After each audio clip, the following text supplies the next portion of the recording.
Hello everyone, welcome to my channel Anarchy for Freedom. So without wasting any time चालू करते हैं। Secret societies के नीचे आओगे तो फिर आपको ये सारे ऑर्गेनाइजेशंस देखने को मिलेंगे। जैसे मैंने यहाँ पे Club of Rome, Council on Foreign Relations, Trilateral Commission है, वर्ल्ड इकोनॉमिक फोरम है, फिर इसमें बिल्डरबर्ग ग्रुप भी आता है। तो ये सारे जो ऑर्गेनाइजेशंस है वो एक्चुअली में एक रॉथस्चाइल्ड एजेंट के द्वारा क्रिएट किए गए थे 20th सेंचुरी में, जिनका नाम सेसिल रोड्स था। और सेसिल रोड्स एक्चुअली में रॉथस्चाइल्ड के फ्रंटमैन थे। उन्होंने अफ्रीका में से वो सोना चांदी और डायमंड जो है वो चुराया था रॉथस्चाइल्ड्स के बिहाफ पे। उनकी हिस्ट्री आप जाके पढ़ सकते हो। और ये उन्होंने राउंड टेबल नाम की सीक्रेट सोसाइटी क्रिएट की थी, जिसको पहले कमिटी ऑफ 300 बोला जाता था। वो कमिटी ऑफ 300 पे भी किताबें हैं कि कैसे committee of 300 east India company को कंट्रोल कर रही थी और east India company actually Bharat को कंट्रोल कर रही थी वो टाइम पे। तो आप कमिटी ऑफ 300 के बारे में भी जाके पढ़ सकते हो। बट ये राउंड टेबल जो है जब स्प्लिट ऑफ हुआ तो ये सारी सेमी सीक्रेट टाइप की ऑर्गेनाइजेशंस बनी, जिनका मकसद एक ही था कि वो न्यू वर्ल्ड ऑर्डर लाने के लिए उनको अलग अलग रोल्स प्ले करने हैं। तो इसमें से चैथम हाउस है, क्लब ऑफ रोम है।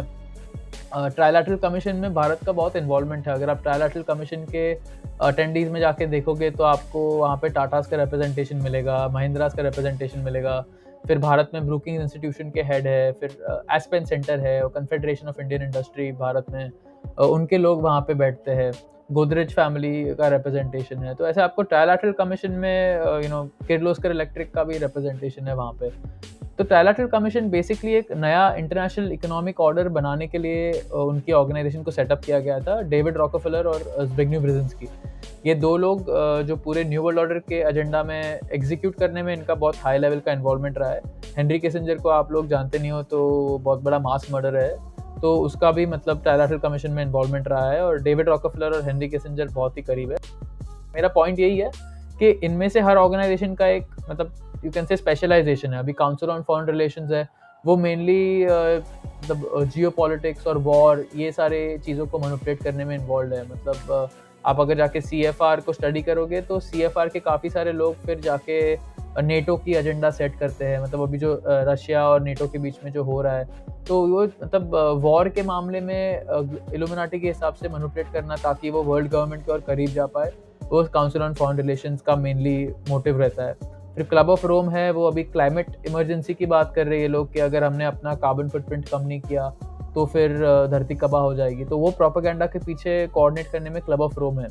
बिल्डरबर्ग ग्रुप भी एक हाई लेवल का ग्रुप है जिसको 1950s में क्रिएट किया गया था। बिल्डरबर्ग ग्रुप के अगर आप एक मतलब इंटरेस्टिंग किस्सा सुनोगे तो यूरोप में जो यूरो करेंसी था वो काफ़ी साल आने के पहले, मतलब वो यूरोप के हेड ने जब अनाउंस किया कि यूरो आने वाला है, उसके आई थिंक 5-10 साल पहले उसका पहला जिक्र जो है वो बिल्डरबर्ग की मीटिंग में हुआ था। बिकॉज ये सारे जो भी ग्रुप्स है ना, इसमें दुनिया के टॉप लोग जाके बैठते हैं। मतलब ये लोग दुनिया से जो भी इन्फ्लुएंशियल है, चाहे वो इंटेलिजेंस एजेंसीज में हो, चाहे वो मीडिया में हो, एंटरटेनमेंट में हो, ये सारे एरिया से जाके ये लोग लोगों को इकट्ठा करते हैं, पावरफुल लोगों को, और फिर ये ऑर्गेनाइजेशंस में बिठा के उनको ब्रेन वॉश करते हैं कि हमें कार्बन फुटप्रिंट कम करने की ज़रूरत है या हमें वर्ल्ड गवर्नमेंट की ज़रूरत है। तो उसको मतलब एक सोफिस्टिकेटेड वे में उनको कन्विंस करते हैं प्रोपेगेंडा से कि हमें ये सब चीज़ करने की ज़रूरत है, और फिर ये सब लोग जाके अपने अपने देश में ये एजेंडा को इम्प्लीमेंट करते हैं। ये सेमी सीक्रेट ऑर्गेनाइजेशंस आप बोल सकते हो। बिल्डरबर्ग ग्रुप की भी जहाँ तक बात है तो उसको काफ़ी इंटरनेशनल जर्नलिस्ट ने जाके कवर करने की कोशिश की है, बट उन पे ऑलमोस्ट हमेशा, मैं खुद जर्नलिस्ट को जानता हूँ पर्सनली जो मतलब वहाँ पे गए हैं मीटिंग्स को कवर करने के लिए, और वहाँ पे टॉप लोग आते हैं। मतलब गूगल के CEO हो गए, आई थिंक इलॉन मस्क की कंपनी का भी रिप्रेजेंटेशन था एक टाइम पे, सारे बैंक के हेड्स, सारे इंटेलिजेंस एजेंसीज के हेड्स, मिलिट्री हेड्स, पॉलिटिशियंस, मतलब वहाँ पे bill Clinton, George Bush, Henry Kissinger, ये सब टॉप लोग जाके मीटिंग्स करते हैं सीक्रेट में, और वो कोऑर्डिनेशन रहता है कॉर्पोरेशंस का, इंटेलिजेंस का, मिलिट्री का, मीडिया के काफ़ी सारे लोग वहाँ पे जाके बेसिकली मीडिया का एजेंडा सेट होता है वहाँ पे। तो यस, तो ये सेमी सीक्रेट ग्रुप्स आप बोल सकते हो। और फिर इसके नीचे भी आप आओगे तो फिर ये NGO कॉम्प्लेक्स है, जिसपे अभी हम लोग पूरा ब्लेम डाल रहे हैं कि बिल गेट्स ये सब कंट्रोल कर रहा है, बिल गेट्स मास्टरमाइंड है, या रॉकफेलर फाउंडेशन की बात करते हैं हम लोग। तो ये तो आप असली पावर पिरामिड समझने जाओगे तो ये लोग बहुत नीचे आते हैं। मतलब इनके ऊपर भी जो मैंने स्ट्रक्चर डिसाइड किया वो बहुत ही ज़्यादा पावरफुल है ये लोग के हिसाब से, but nonetheless at least public domain में ये लोग बहुत बड़ा रोल प्ले कर रहे हैं एजेंडा को पुश करने के लिए। उसमें Rockefeller Foundation, Gates Foundation, World Bank, USAID, इस पे मैंने एक बहुत ही मतलब इन डेप्थ पीस किया था रिसेंटली। भारत की पब्लिक हेल्थ सिस्टम को एक्सपोज़ करते हैं और ये ऑर्गेनाइज़ेशंस का क्या हाथ है उसमें।